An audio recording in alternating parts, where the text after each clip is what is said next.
Olá, queridos amigos do GIP, meu nome é Larissa Chaves, agradeço imensamente ao convite, é uma alegria participar do estudo de vocês, compartilhar um pouquinho das minhas reflexões, dos meus próprios estudos, em especial para tratar de uma das obras que mais me tocaram ao longo dos anos de estudo espírita, a obra Devassando o Invisível, que é exatamente da notável médium Ivone do Amaral Pereira.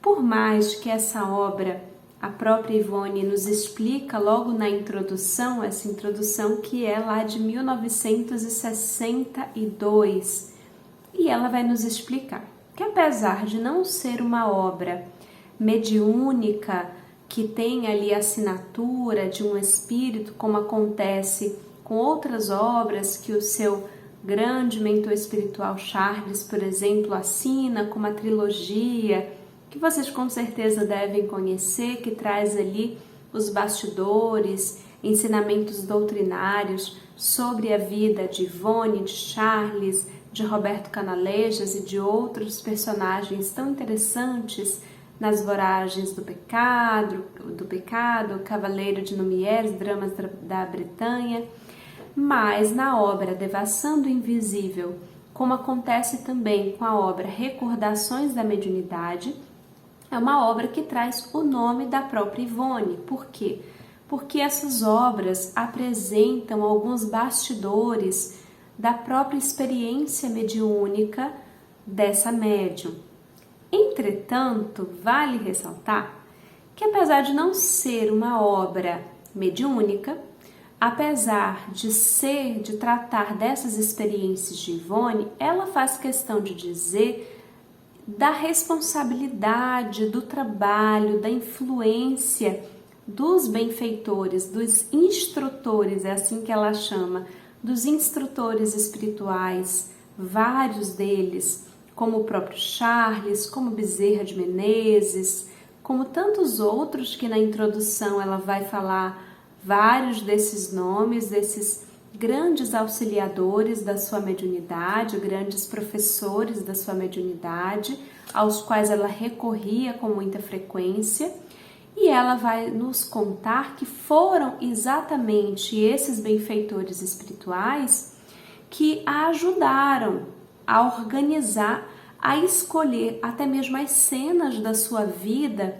da sua experiência mediúnica, que fossem úteis, que trouxessem algum aprendizado, que tivessem ali uma importância de ser compartilhadas, que justificassem o intento desse livro, o intento dessa obra, como também eles sugeriam até mesmo as passagens das obras básicas da doutrina espírita que pudessem ser citadas, como acontece no início de cada novo capítulo, para fazer essa amarração doutrinária que é tão característica das obras de Ivone Pereira e que vem com esse auxílio espiritual.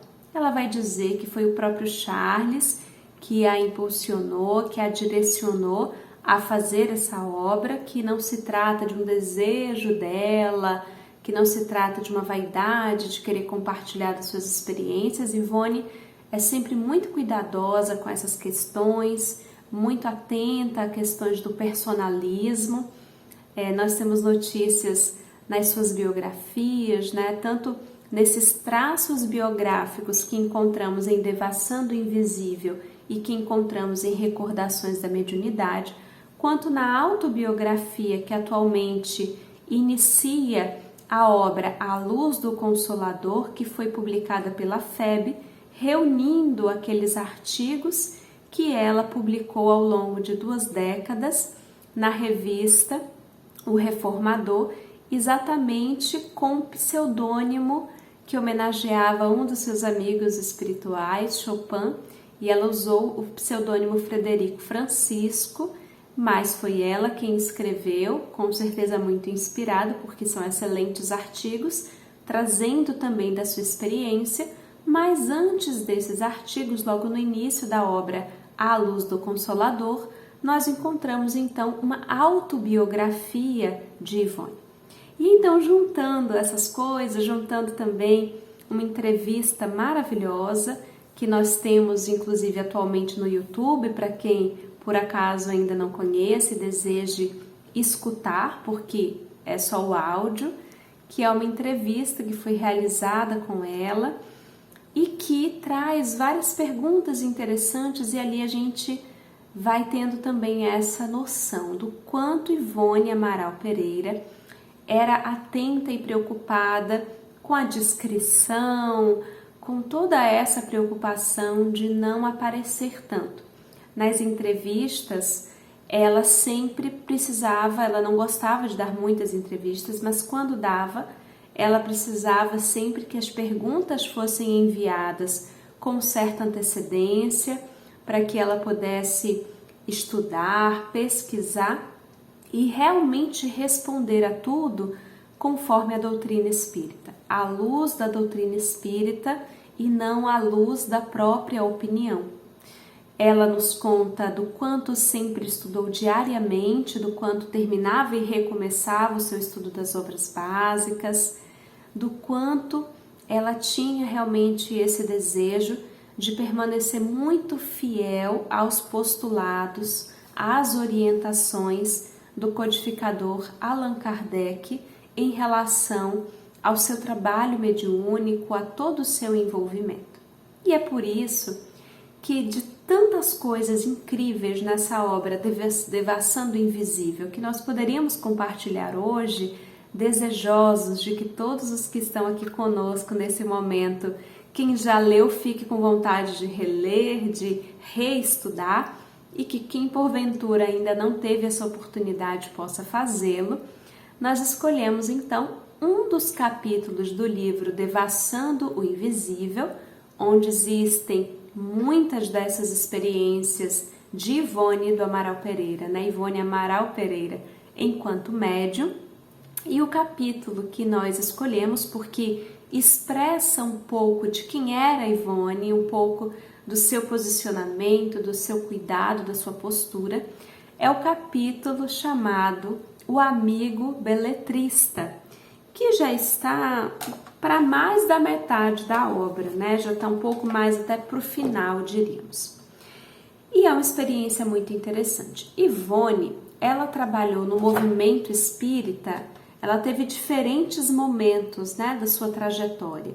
Ela nasce numa família espírita, uma família muito simples, uma família com um trabalho de ajuda às pessoas.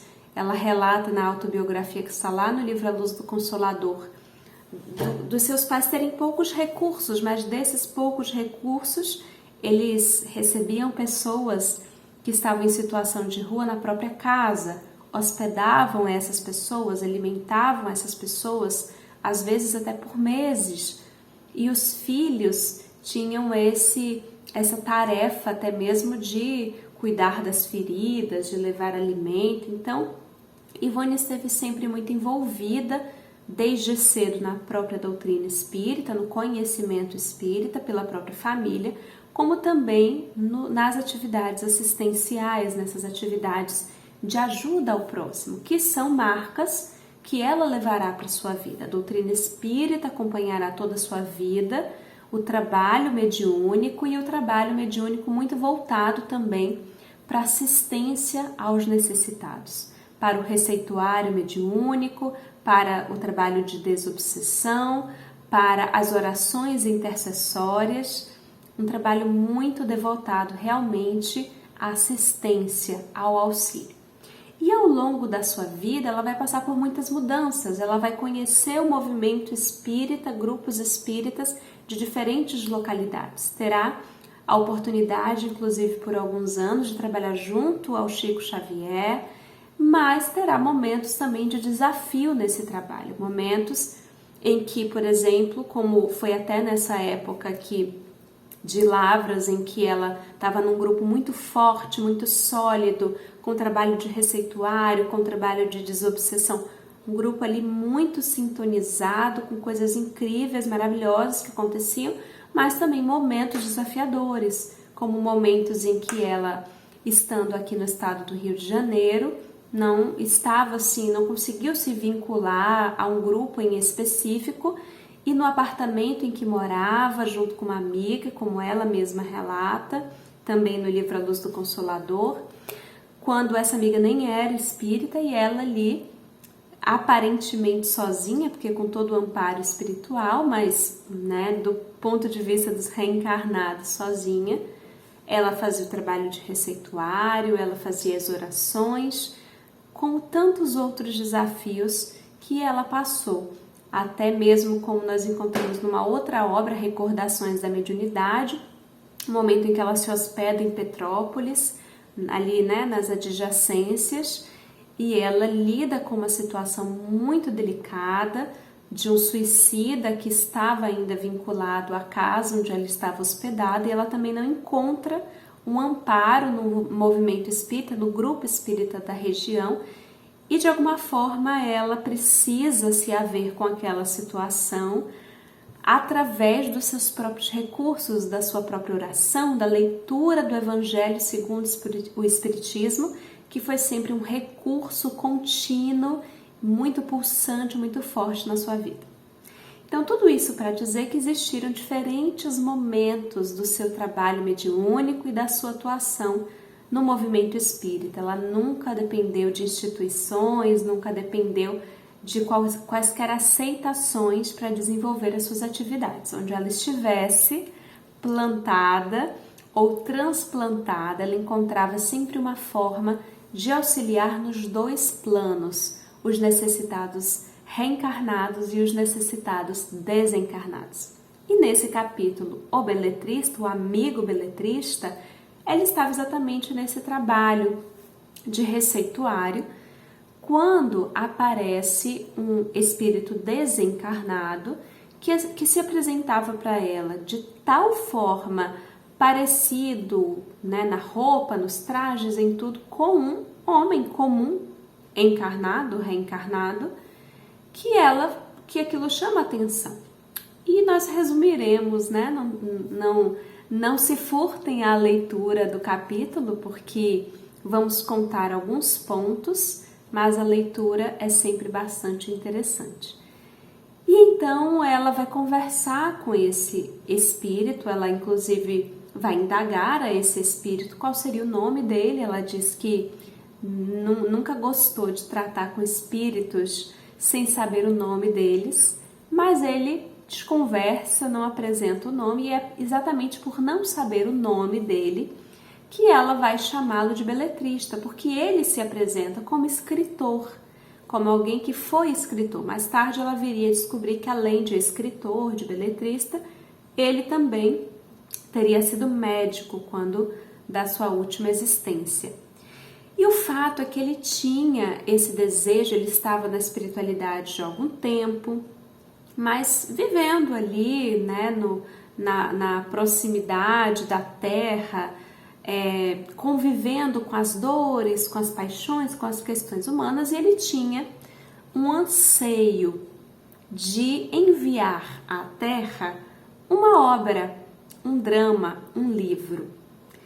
E ele Ivone em outra oportunidade até vai perguntar para ele, né, como ele havia conhecido ela, e ele vai dizer que seria exatamente essa questão da simpatia, né, de alguma forma ele se sentiu ali atraído por ela, né, pelas suas possibilidades mediúnicas, pelas suas boas intenções, pelo seu trabalho.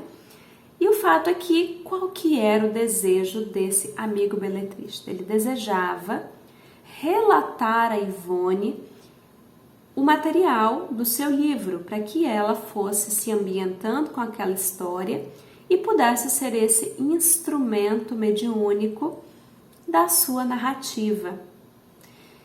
E Ivone, inicialmente, né, muito cordial com ele, vai dizer que isso também dependeria dos seus benfeitores, dos seus instrutores espirituais, porque ela era sim um instrumento, né, que poderia ser útil a essa circunstância, mas que ela não faria nada disso se não fosse com a aquiescência dos seus instrutores espirituais.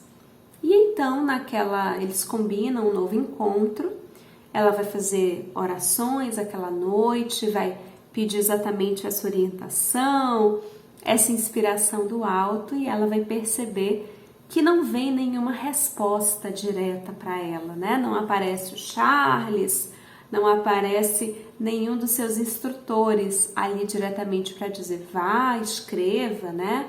Trabalhe com esse espírito ou não o faça.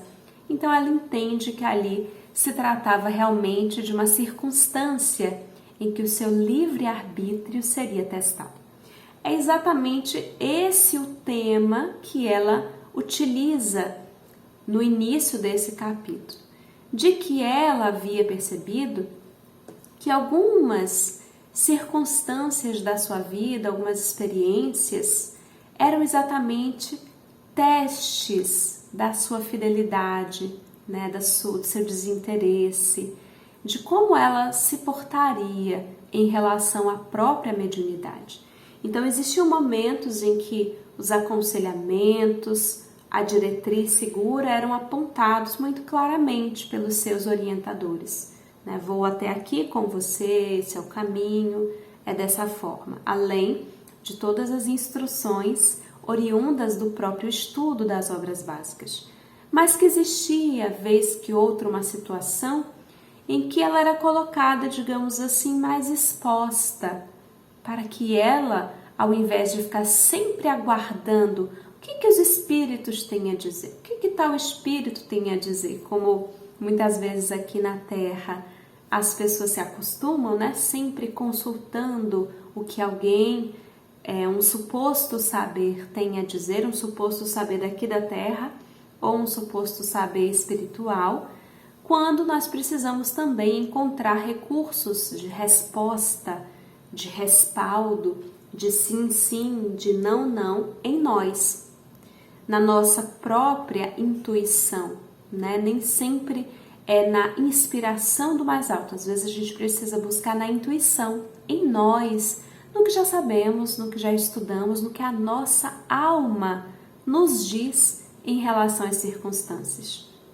E assim, ela se percebe naquela situação como beletrista, precisando decidir, precisando escolher que caminho tomar.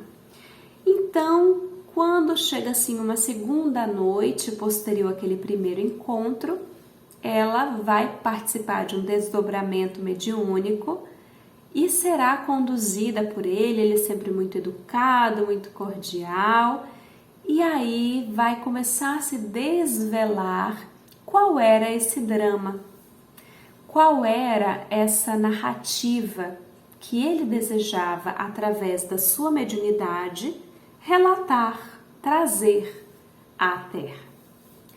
E aí é que estão elas, meus amigos, porque Ivone vai perceber que, na verdade, essa narrativa era a experiência, o drama que ele mesmo, o beletrista, havia experienciado na sua última existência. Era o drama da sua própria vida. Um drama que envolvia uma mulher, o seu grande amor, uma mulher com uma vida bem difícil, com desafios, que envolvia adultério, que envolvia paixões e que envolvia até mesmo um desfecho muito triste com o suicídio dessa mulher amada pelo beletrista. E então Ivone vai perceber naquela narrativa que sim, havia uma história a ser contada. Essa história era verdadeira, era a experiência daquele espírito. Mas isso não era suficiente para justificar a publicação de uma obra como obra de conteúdo espírita. Esse é um ponto tão interessante. Portanto, Ivone vai identificar ali, na verdade ela já sabia disso, né? E vai usar essa informação para fazer esse crivo, essa peneira diante do aceitar ou não aceitar. O trabalho dela, ela tinha muita clareza sobre isso, era um trabalho de trazer à lume obras com conteúdo espírita. fossem essas obras mediúnicas ou não. Por exemplo, a obra Devassando o Invisível não é considerada uma obra mediúnica, por mais que haja muita ajuda dos instrutores. Mas é uma obra espírita, absolutamente espírita. Por quê? Porque todo o conteúdo contido nessa obra, como no livro Recordações da Mediunidade, como nos artigos do livro A Luz do Consolador, todo o conteúdo ali presente, tudo que ela relata da sua experiência mediúnica, encontra base, subsídios, respaldo nos conteúdos doutrinários espíritas. Não há um entrechoque entre as coisas. São coisas que se confirmam. Você pode estudar essas obras e a própria obra te conduz às bases, aos alicerces seguros do que é doutrina espírita. E ali, o que Ivone vai perceber? Que seria uma obra mediúnica, porque seria um espírito contando uma história através da sua mediunidade. Mas não seria uma obra espírita, porque não havia ali uma amarração, uma narrativa, uma explicação dos elos anteriores, das vidas anteriores, que pudesse explicar todo aquele enredo. Não haviam conclusões morais, conclusões doutrinárias, só havia a narrativa, pela narrativa. Olha o que ela mesma dirá, meus amigos. Conversando com o beletrista, ela dirá assim: para que pudesse ser patrocinado pela doutrina espírita, seu drama precisaria reportar-se ao passado espiritual das personagens nele revividas, avançar pelo invisível adentro, investigando as consequências espirituais das delinquências cometidas, acentuar a catástrofe que se abate sobre o espírito infeliz que praticou suicídio. Suas páginas, meu irmão, deveriam conter conceitos que consolassem o leitor, sujeito sempre a múltiplos infortúnios, e que se desespera ou desanima ante as lutas cotidianas. Conceitos sorvidos nos evangelhos do Divino Mestre, que lhe apontassem ainda alvitres felizes do Consolador prometido ou Espiritismo, para remediar suas próprias tribulações, ao passo que observamos ontem em sua longa exposição que nenhuma só vez o nome de Deus foi pronunciado.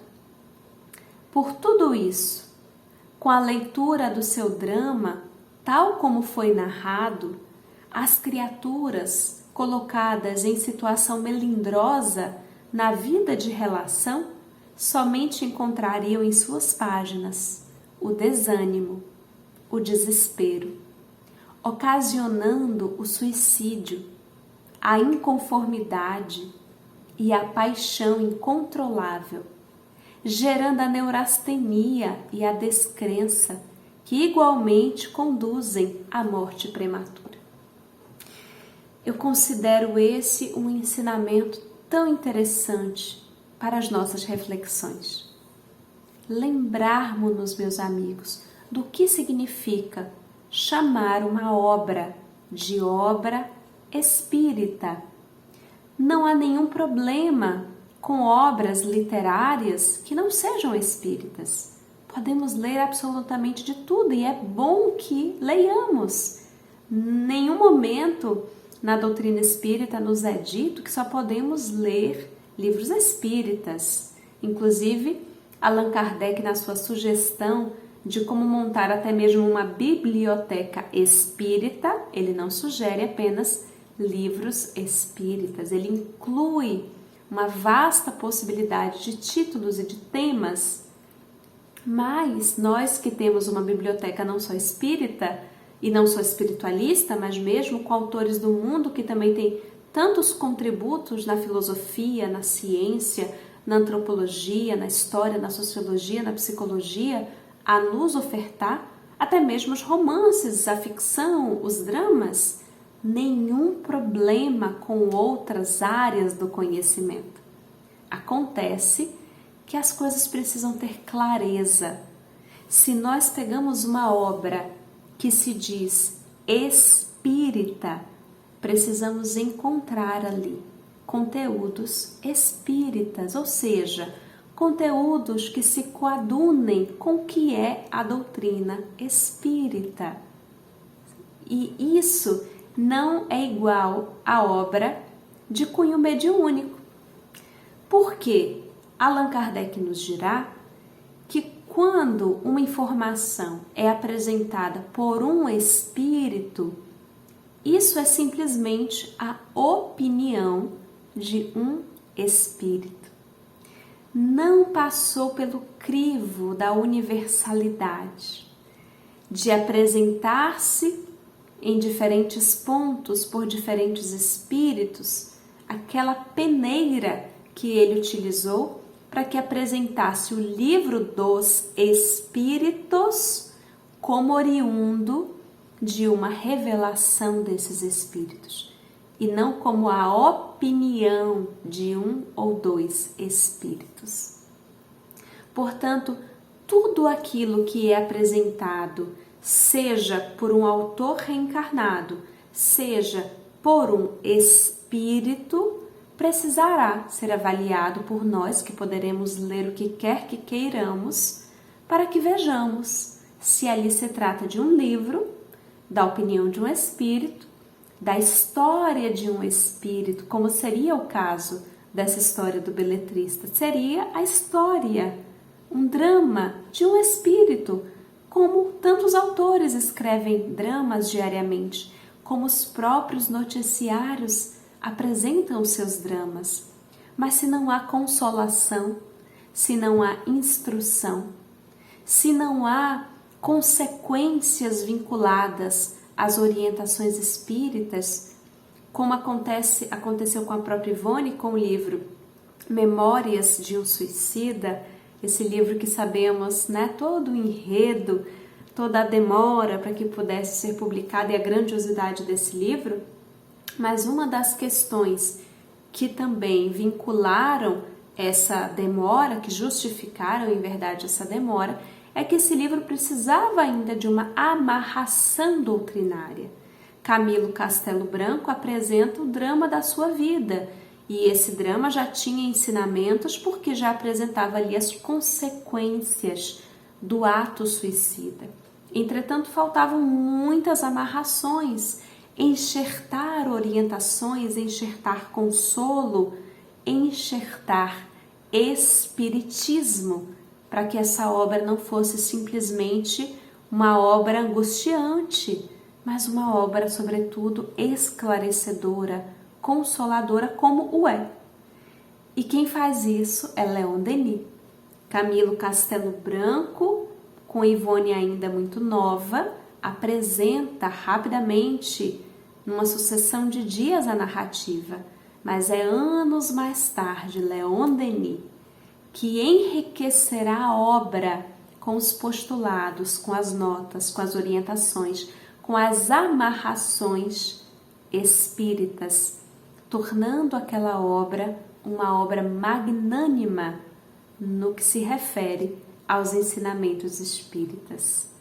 Por apresentar tudo isso que aqui mesmo Ivone disse que faltava à obra O Beletrista. Sendo assim, queridos amigos, nós agradecemos imensamente essa rápida oportunidade de estar com vocês aqui estudando.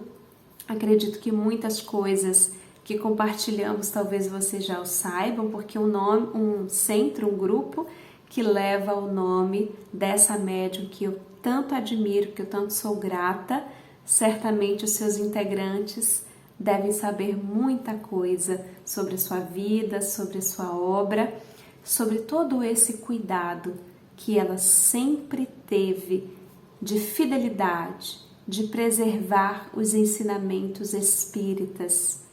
Não há problema algum com outras religiões, outras filosofias, outras literaturas. Todas têm o seu valor e a sua importância, mas é importante que saibamos diferenciar o que é uma coisa e o que é outra coisa, que possamos ler de tudo e reter o que for útil, instrutivo aos nossos corações.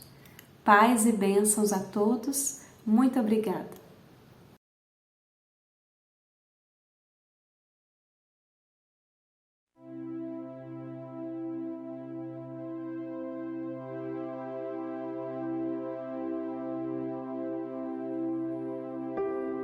Pai nosso que estás no céu, na terra, em todos os mundos espirituais, santificado e bendito seja sempre o vosso nome. Mesmo quando a dor e a desilusão ferirem nosso coração, bendito sejas. O pão nosso de cada dia dai-nos hoje. Pai, dai-nos o pão que revigora as forças físicas, mas dai-nos também o pão para o espírito.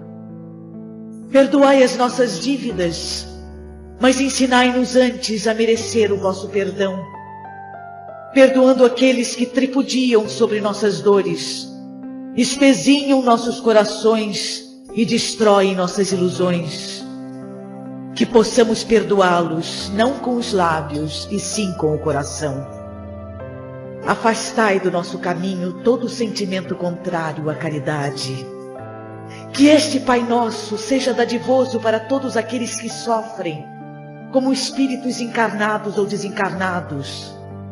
Que uma partícula deste Pai Nosso vá até os cárceres, onde alguns sofrem merecidamente, mas outros pelo erro judiciário. Que vá até os hospícios, iluminando esses cérebros conturbados. Que vá aos hospitais, onde muitos choram e sofrem sem o consolo da palavra amiga. Que estes que nesse momento transpõem o pórtico da vida terrena para a espiritual, tenham um guia e vosso perdão. Que este Pai Nosso vá até os lupanares e erga estas pobres infelizes que ali foram tangidas pela fome, dando-lhes o apoio e a fé. Que vá até o seio da terra, onde o mineiro está exposto ao fogo do grisu, que ele, fim do dia, possa voltar ao seio de sua família. Tende piedade dos órfãos e viúvas, daqueles que até esta hora não tiveram uma códea de pão. Tende compaixão dos navegadores dos ares, dos que lutam com os vendavais no meio do mar bravio. Tende piedade da mulher que abre os olhos do ser à vida. Que este Pai Nosso vá até os dirigentes das nações para que evitem a guerra e cultivem a paz. Que a paz e a harmonia do bem fiquem entre nós e estejam com todos. Assim seja.